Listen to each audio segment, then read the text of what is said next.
up. I'm actually streaming right now. I just turn it on sometimes, but I have some shit to talk about. So I got this movie Annihilation recently, and I've just been watching. I didn't see it in theaters because it didn't have a big release. Apparently it didn't do well at all, but it's a fan, you know what I mean? So we're gonna watch it a little bit. I should probably go over something first. First of all, I'm not feeling great, so I throw up. That'll be funny.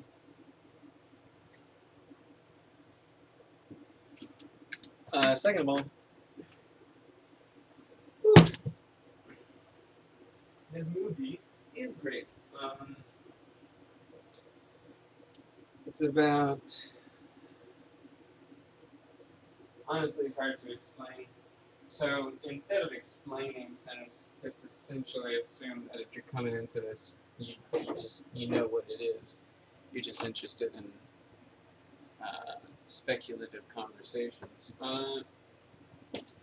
Annihilation is... Turn the fan off. Annihilation is... It's a movie about a group of female psychopaths who decide to go into this just acid trip land, and it's very beautiful. It's probably the best visuals outside of drugs that you can get right now. I probably shouldn't play Fortnite at all. Nonetheless, I probably will, because I had to do two things at once. Well, the thing is, I'm trying to come up with some theories. Like, look at this. I just finished watching it a second ago. One thing is, look, her face is clearly turned into that, I think someone said iridescent, but it's sort of like just a black matte type of face mask. It's the same as the walls. Look at that. It's the same looking kind of shiny black alien living kind of thing.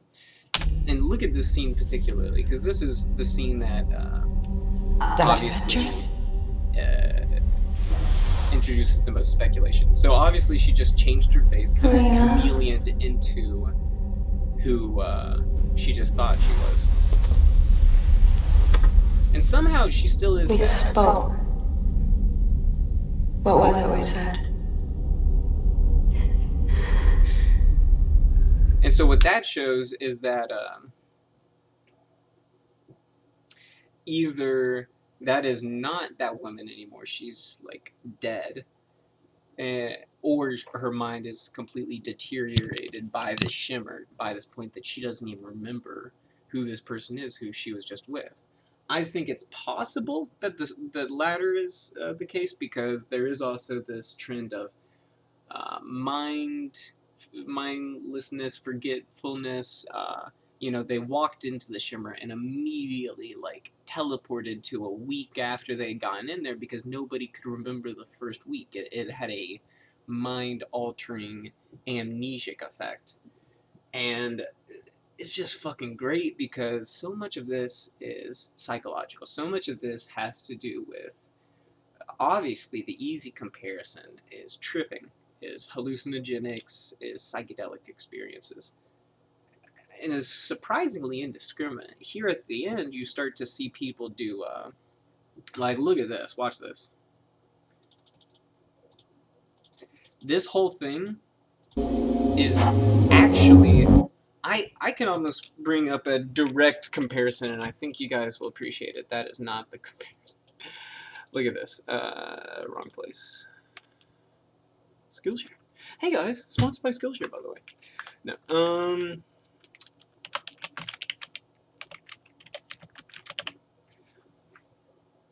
Look at this. Look at this. Fucking hell, dude.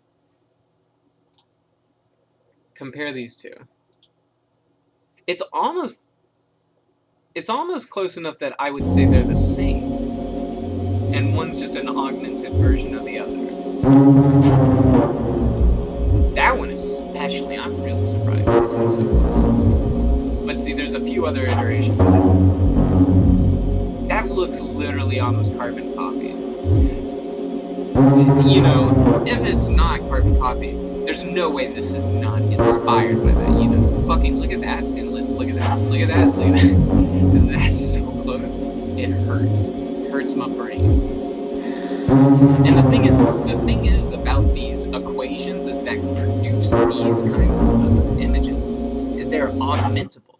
You can fuck with them, not just visually stretching them out. Like, you can adjust the equation and create different looking things. I will say that right there is so close to that it does make me think that he might have copied it somewhere.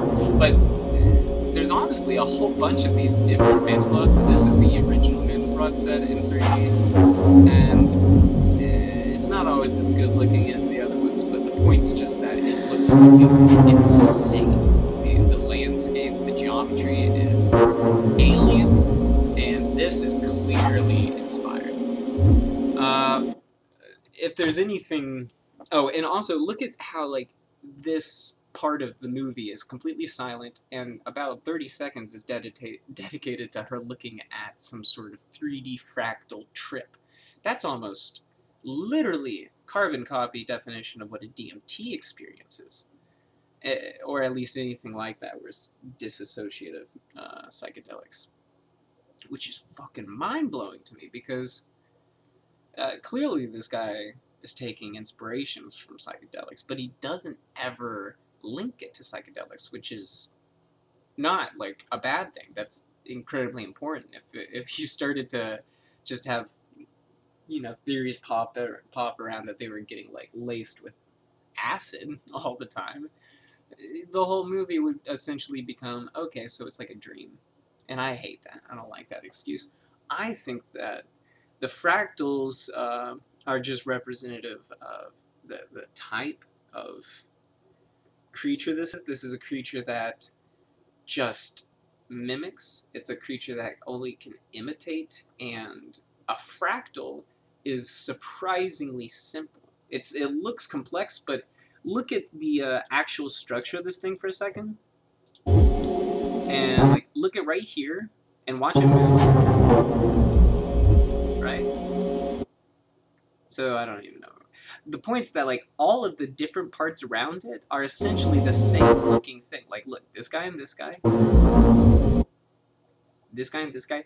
And some of them, you see them fold into each other. They actually are getting like smushed by the camera. And the first time I saw that, I thought it was an editing issue. Like right here, did you see that? Because right there. So if you use a lot of fractal programs, something that they will tend to do is give you the option to, I believe it's like reflect and mirror things. I don't know if this one has it. Probably not. I think the other one's the better one. No, the other one's not. That's strange.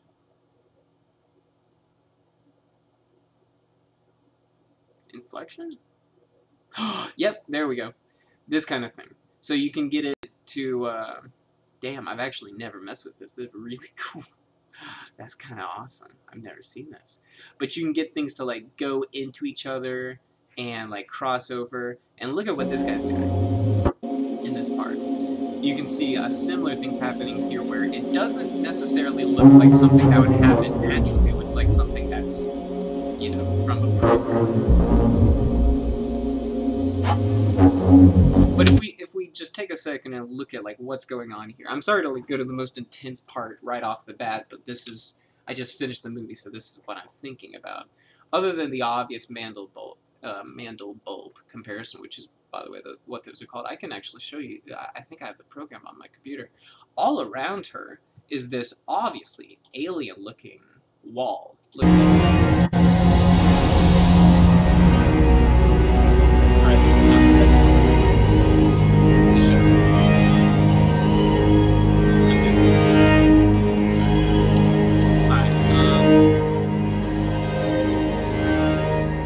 Here is something cool. Look at the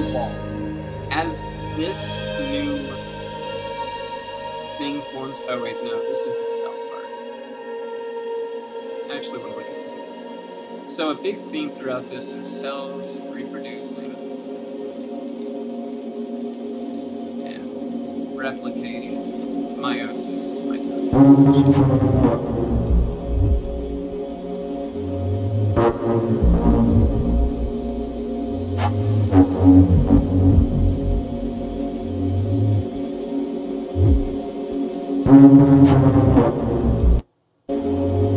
So I think what we're learning here is that this is the kind of thing that just imitates and adapts, and a very easy way to have the ability to adapt in a lot of different ways is to have a fractal structure. That's why broccoli has it. That's why a lot of different things in nature will have these self-similar designs where all around it, it's essentially the same thing, but yet they give rise to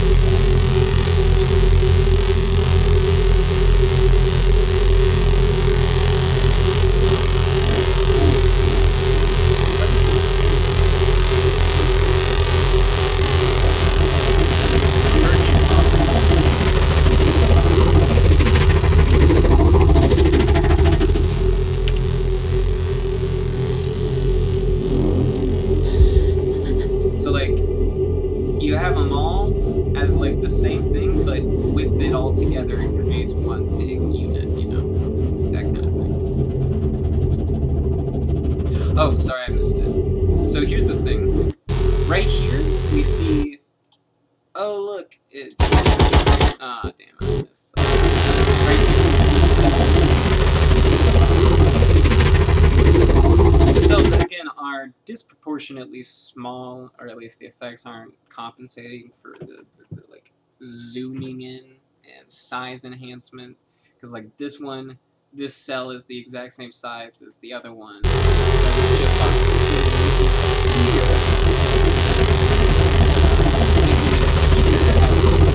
not actually scaling out backwards, and so right there it looks as if her blood cells are huge, you know, which is maybe what it's trying to show. It's actually like what I kind of concluded. This part's very interesting, other than the fact that it all obviously looks liquid.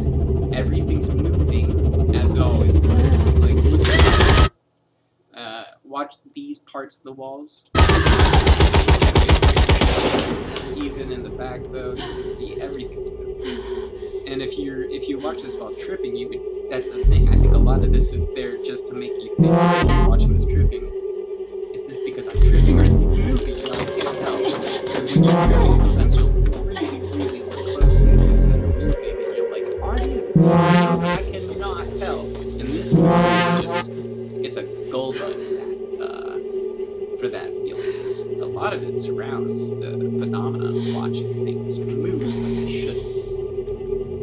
Which I thought was almost too blatantly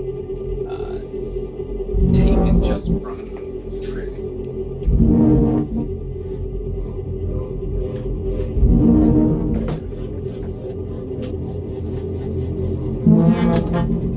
This part's a little bit confusing, and I don't think I have any good explanation as to what's going on right now.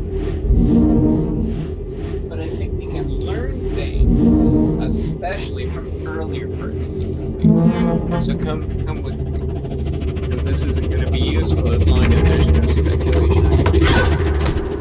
However, that's a little interesting. The fact that it looks like she attacked it attacked her, but it might have attacked her in a different way. No, it attacked her in the exact same way. So it was just imitating her. It didn't mean to hurt her. So far, we know it has no signs of cognitive capacities. However, that's interesting. The creepy inspection.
I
probably should close the door for that.